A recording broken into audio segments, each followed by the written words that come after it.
பாரதியார் பிறந்த நாள் இன்று.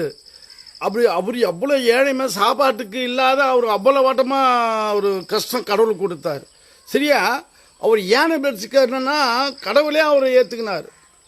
அப்படி எப்படி அந்த யானை வடிவத்தில் மகாவிஷ்ணு பிள்ளையார் வடியெல்லாம், அதனால் அவர் அந்த இதெல்லாம் போனார். அது தப்பு கிடையாது.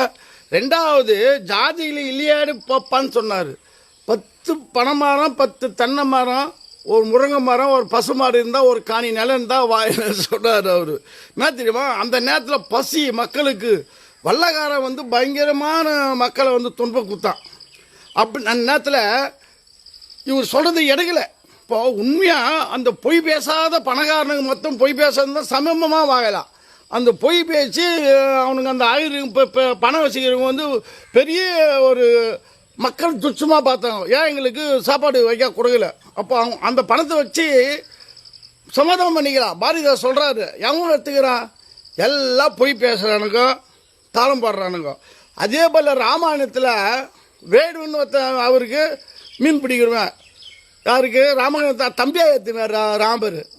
அது எப்படி? அதே போல் சிவபெருமானம் ஒவ்வொரு இதுலேயும் நந்தனார் ஒருத்தர் ஏற்றினார் அவர் பக்திக்கு. அப்புறமா அந்த செலவு ஏகாலி அதுலேயும் ஒரு அடியார், 63 அடியார், எல்லாத்துலையும் ஒரு அடியார் இருக்கிறாங்க. இருந்தாலும் இது யாரா